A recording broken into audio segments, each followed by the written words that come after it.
Hi, thanks for logging on to the PawCast for the week of Monday, February 17th through Friday the 21st. Hello, I'm Mr. Andrews, and I'll be back with ELA and science information right after this.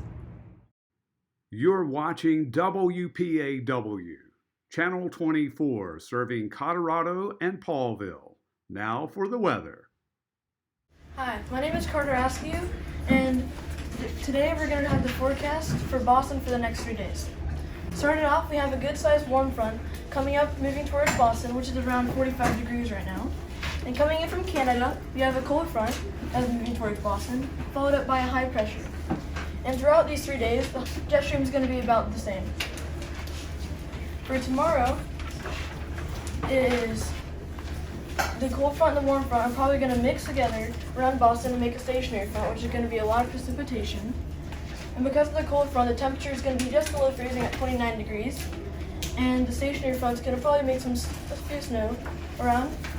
And a high pressure is now going to be on there, so expect for the snow to be on the ground for a little bit.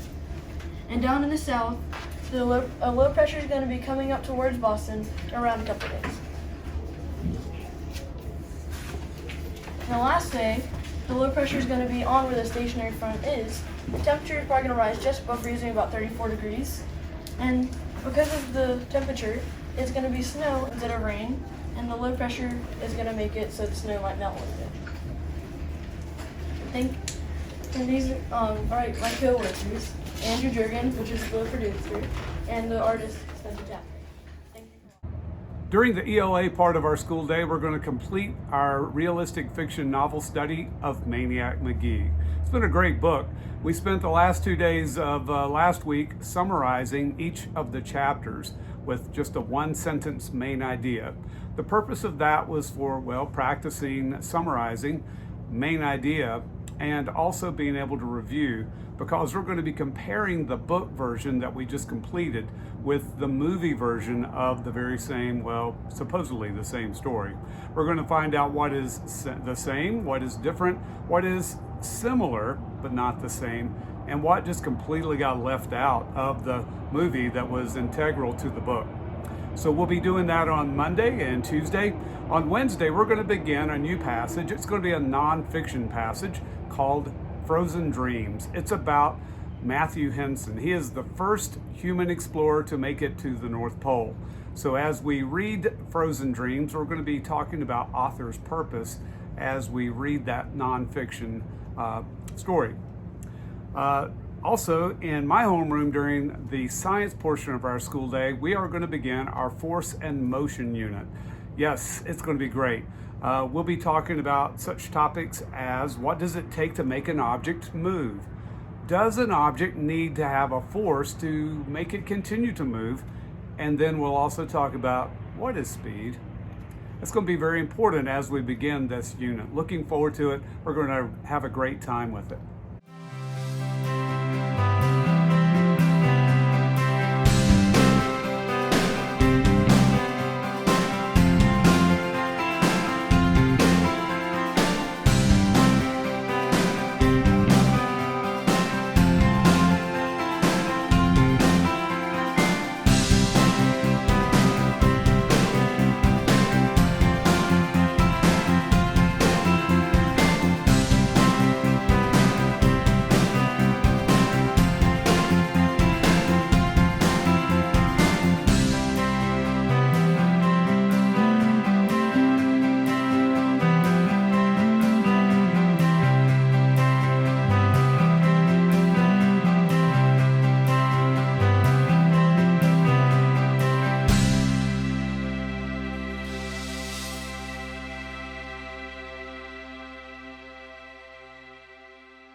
Mr. Andrews, he's in the U.S., he's at a capital. Oh, which one will we learn about this week? So where in the United States am I this week?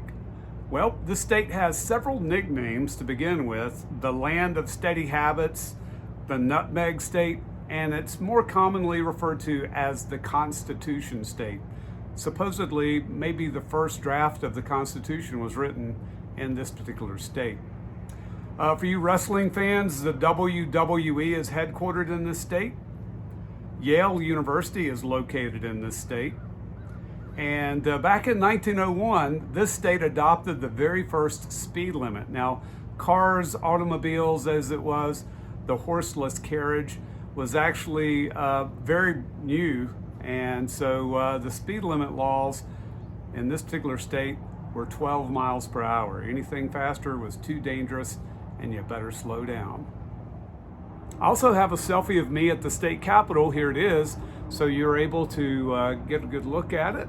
Maybe that'll be a help, or any of the clues that I may have provided. Also, do you have a state that you visited and you would like to have featured on this segment?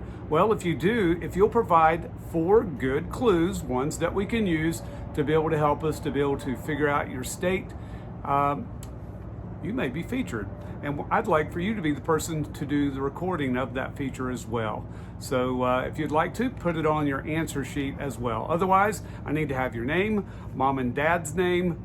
That gives me the least impression that they watch this PawCast as well. Where is Mr. Andrews? He's in the U.S. He's at a capital. Oh, which one will we learn about this week? Let's all have a great week together.